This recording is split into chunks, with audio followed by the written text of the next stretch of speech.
하나님께서는 이스라엘 백성들을 애굽으로부터 구원해서 약속하신 젖과 꿀이 흐르는 땅, 즉 가나안 땅으로 그 백성들을 인도하시려는 계획이 있으셨습니다. 하나님께서는 이 일에 앞장설 한 사람, 모세라는 사람을 선택하셔서 이 일들을 이루어 가십니다. 모세는 하나님의 은혜로 태어났을 때부터 바로 공주의 보호를 받았고요, 왕궁에서 자라난 사람이었습니다. 하나님은 이스라엘의 구원자 모세를 바로의 궁에서 최고의 교육을 받게 하심으로 자라게 하셨습니다. 그래서 히브리서는 믿음장 11장에서 모세에 대하여 이렇게 평가를 합니다. 그 말씀이 이렇습니다. 믿음으로 모세는 장성하여 바로의 공주의 아들이라 칭함을 거절하고 도리어 하나님의 백성과 함께 고난받기를 잠시 죄악의 낙을 누리는 것보다 더 좋아하고 그리스도를 위하여 받는 능욕을 애굽의 모든 보화보다 더 큰 재물로 여겼으니 이는 상주심을 바라봄이라. 바로의 궁에서 최고의 교육을 받았고 왕궁이 어떤 곳인가를 맛보았던 모세는 장성했지만 자신에게 주어진 부귀영화를 거절했습니다. 왕궁의 모든 조건을 거절했습니다. 이것은 그냥 잠시 자신에게 온 기회를 놓친 것이 아니라 그가 적극적으로 부와 영화와 권세를 거절하고 하나님이 원하시는 길로 갔다라고 말하는 것입니다. 무엇으로 말입니까? 믿음으로 그렇게 했습니다. 다시 말하면 그는 자발적인 고난을 선택한 것입니다. 그는 이 땅의 것보다 하늘의 것을 더 소중하게 여겼고요, 하나님이 원하시는 일들을 하는 것에 더 큰 마음을 두었습니다. 그러니 늘 하나님이 상 주실 미래의 근거에서 하루하루를 살아갔고요, 자신의 현재의 삶을 바라보았던 사람, 그가 바로 모세였습니다. 그런 그는 역시나 구약에서 가장 길이 남을 만한, 성경에서 가장 길이 남을 만한 위대한 지도자로 지금도 칭송을 받고 있죠. 우리가 이렇게 보면 모세라는 사람 정말 대단한 사람 같습니다. 모세가 역시 정말 대단한 자였기 때문에, 일반 사람하고는 무언가 다르기 때문에, 특별했기 때문에 하나님이 사용하셨다라는 생각을 우리가 하게 만들죠. 하지만 모세는 대단한 능력을 갖춘 사람이 아니었습니다. 오히려 하나님의 능력이 그를 대단하게 만들었습니다. 왜 그렇습니까?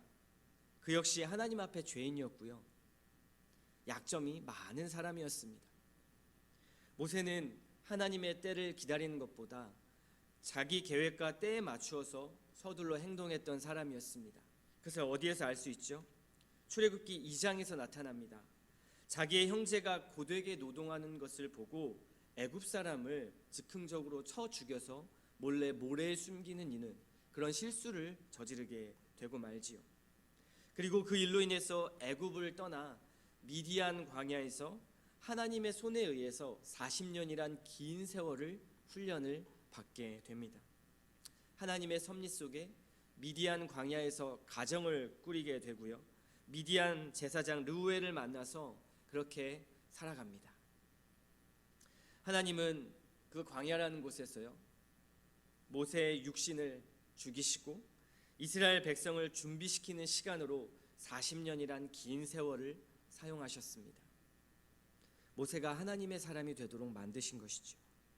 심지어 애굽 사람에게 천시를 받는 양을 치는 일을 하면서 그곳에서 40년을 보냈습니다.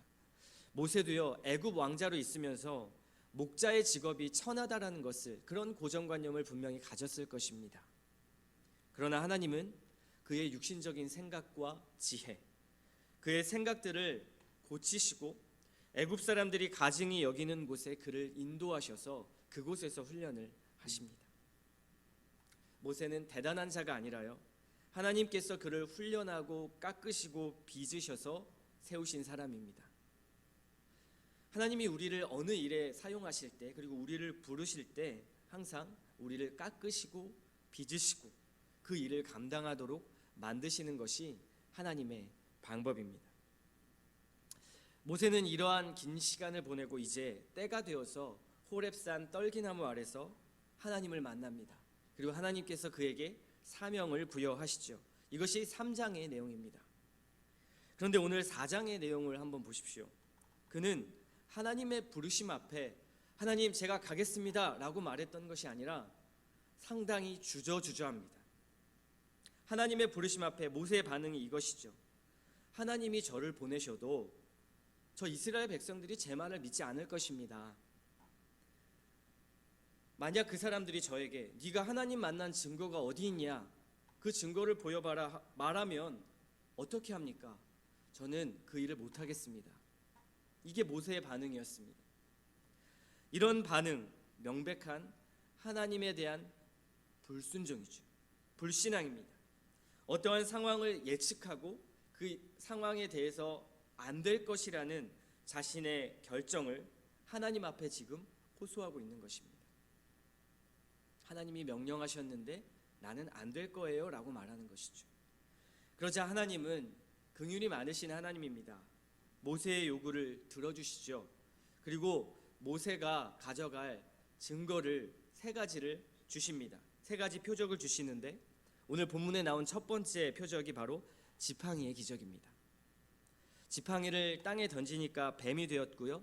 그 꼬리를 다시 잡으니까 다시 지팡이가 되었습니다. 이 의미가 무엇일까요? 지팡이는 자신이, 즉 모세가 무엇을 의지해야 되는지를 알려주는 이 버팀목의 의미가 있습니다. 모세가 하나님을 의지하면 모든 일이 잘 될 것이지만 그가 지팡이를 던져버린다면, 즉 홀로 서려고 한다면 옛뱀인 마귀에게 넘어질 것입니다.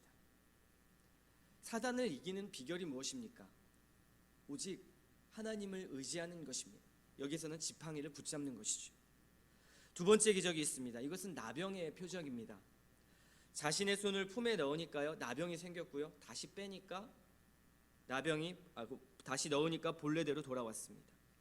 레위기 13장 말씀을 보면 나병은요, 죄의 상징입니다.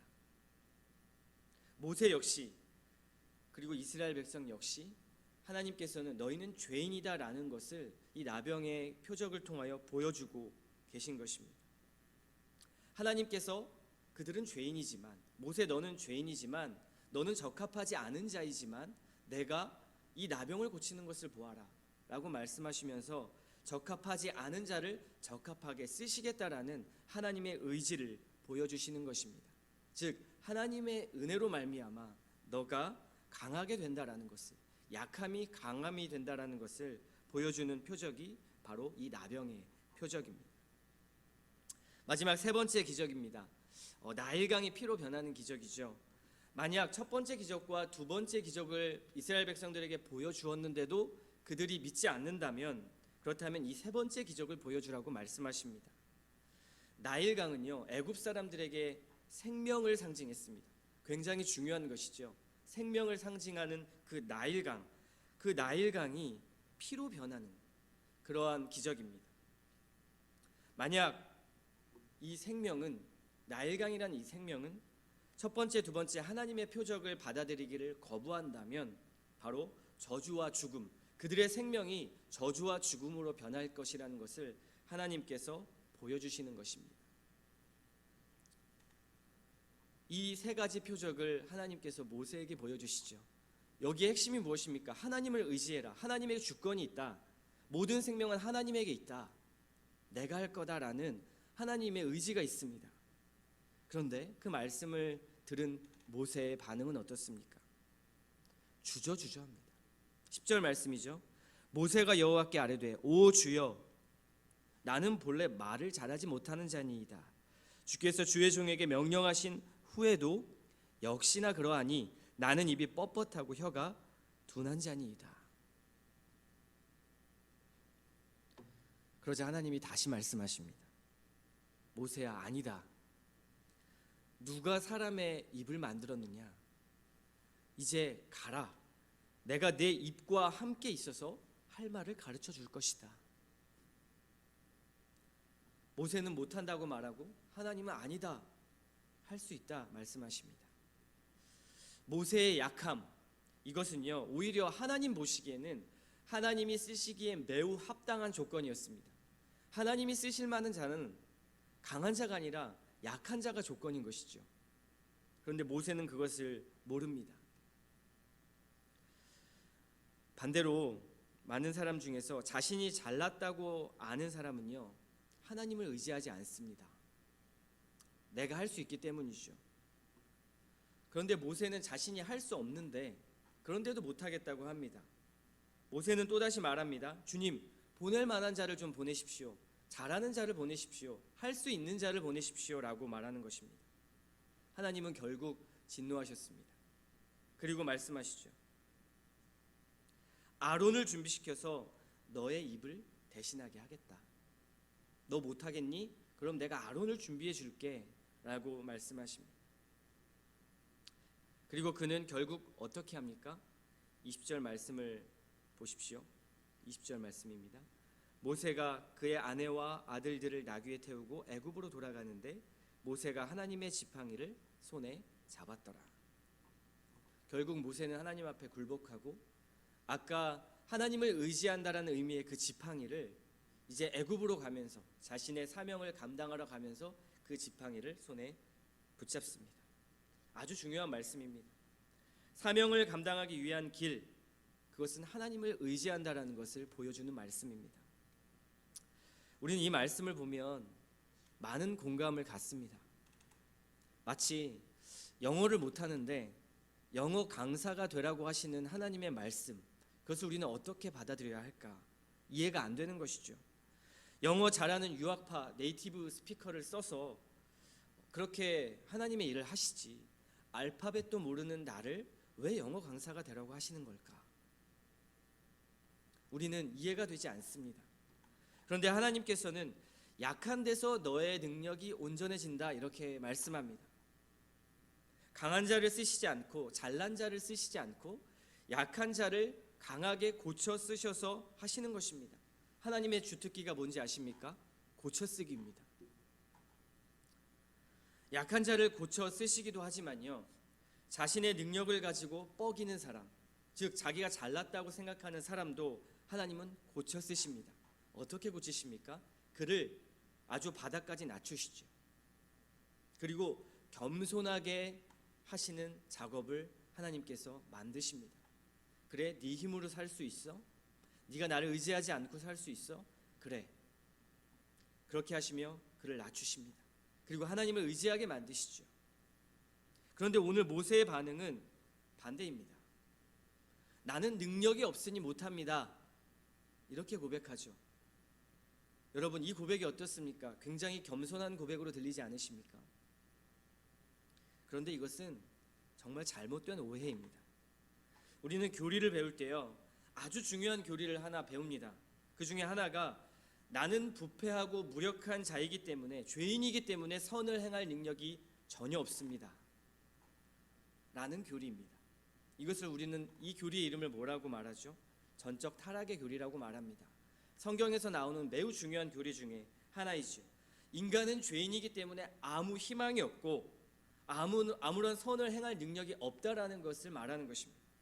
그런데요, 많은 신앙의 사람들이 이것을 오해해서 불순종과 방종의 우대권으로 사용합니다. 나는 무력하니까, 나는 죄이니까 순종할 힘이 없어, 나는 할 수 없어요 라고 하나님 앞에 못한다라고 고백하는 것입니다. 난 연약해서 못해요. 나 같은 사람이 어떻게 하나님의 선한 일을 감당할 수 있겠습니까?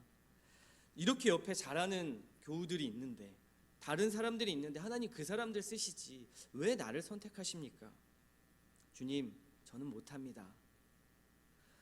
너무 겸손한 고백 같아 보이죠? 하지만 오늘 말씀을 보면 기억하십시오. 이것은 분명한 불순종입니다. 그렇다면 그리스도인에게 겸손이란 무엇일까요? 하나님을 의지하는 것입니다.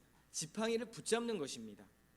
그분의 도우심을 구하고 믿고 나아가는 것이, 그것이 겸손입니다. 그런데 많은 사람들이 나는 못해요, 안 돼요, 그럴 자격이 없어요 라고 한 발 물러서고 모세와 같이 주저주저하는 것이 겸손이라고 생각합니다.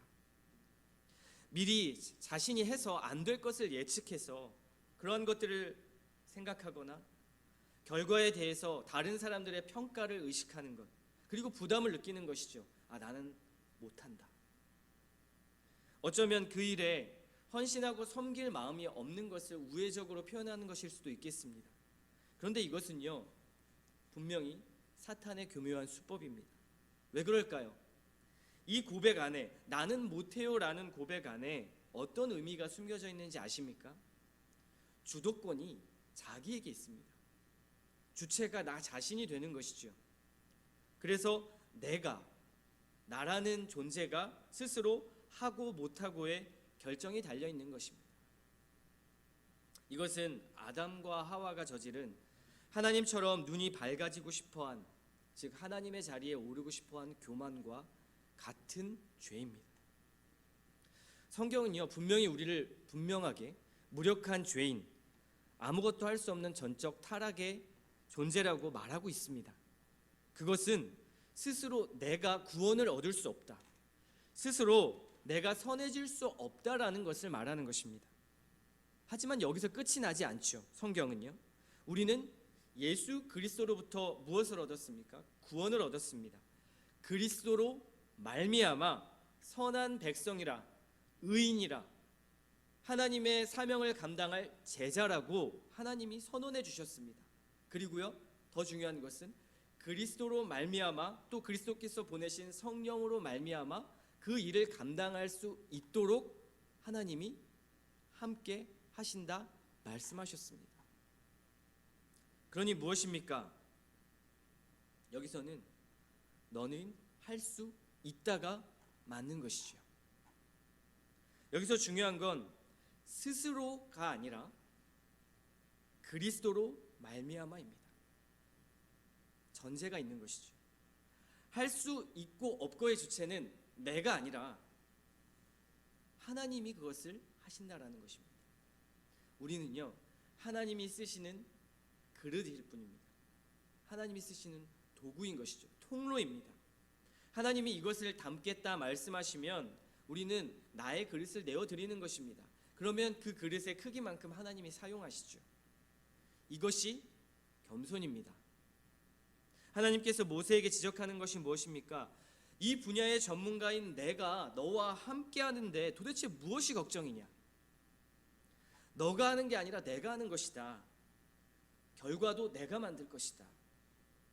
너가 만드는 결과 집착하지 말아라. 그 결과조차도 하나님인 내가 만드는 것이다. 우리 모두 겸손이란 착각으로 하나님 앞에 불순종하고 있지는 않은지를 돌아보십시오. 우리가 할 수 없는 사람들은 맞습니다. 그러나 하나님이 하게 하신다라는 사실을 믿으십시오. 그리고 더 순종의 자리로 적극 나아가시기를 바랍니다. 하나님이 그 그릇만큼 사용하실 것입니다. 그러니 우리는요, 부담이 없습니다. 결과가 중요하지 않습니다. 우리에게 중요한 것은 하나님의 말씀에 반응하느냐 안 하느냐이죠. 그러니 누군가의 평가에 민감해하지 마십시오. 하나님의 평가에 민감하십시오. 자신의 실패에 좌절하지 마십시오. 어떤 분들은 실패가 두려워서 순종에 나가지 않습니다. 왜냐하면 계속 좌절되거든요. 내가 못할 거 아니까. 그런데 우리가 두려워할 것은요, 자신의 실패가 아니라 순종의 실패입니다. 순종, 그 자리 자체에 나가지 않는 실패, 그것이 우리가 더 두려워해야 할 실패입니다. 순종에서 갈등이 생기고 순종에서 좋지 않은 결과들이 나에게 일어날 수 있습니다. 성경에도 나오죠. 모세가 하나님 앞에 순종했더니 어떤 결과가 일어났죠? 이스라엘 백성들의 노역이 더 가중되었습니다. 그 백성들은 더 고통을 얻었습니다. 우리는 이런 일을 종종 만나기도 합니다. 서로 다투어 가지고요, 관계가 좋지 않습니다. 그 사람에게 하나님께서 나에게 그런 마음을 주십니다. 저 사람에게 가서 먼저 용서를 구하고 화해를 구하라. 그런 마음을 주시면 우리는 어떻게 해야 할까요? 순종해야지요. 더 갈등이 생기고 더 상처 줄까 고민하는 것이 아니라, 내가 먼저 나아가서 용서를 구했는데 저 사람이 안 받아주면 어떻게 하지? 오히려 저 사람이 더 부담스러워하면 어떻게 하지? 오히려 더 불편해지면 어떻게 하지? 라고 고민할 것이 아니라, 어쩌면 실제로 더 악화될지도 모릅니다. 그러나 성경 말씀은요, 야, 너희 사이 더 악화될지 모르니까 화해하지 말라는 말씀은 없습니다. 원수를 사랑하라 말씀하셨죠. 먼저 용서와 자비를 베풀라고 말씀하셨죠. 하나님이 무언가 나에게 사인을 주신다면, 그런 상황으로 몰고 가신다면 그 말씀에 순종하십시오. 늘 그분의 음성에 귀를 기울이시고요, 민감하게 반응하셔야 합니다. 그리고 적극적으로 순종하십시오. 자신의 무력함을 인정하는 가장 최고의 겸손은요, 주님의 말씀에 모든 것 예스하겠습니다, 주님 난 예스맨이 되겠습니다 라는 것, 이것이 최고의 나 자신의 무력함을 인정하는 그러한 겸손함입니다. 이건 순종할 수 있고요, 저건 못하겠어요 라고 말하는 것이 겸손이 아닙니다. 하나님께는 불가능함이 없습니다.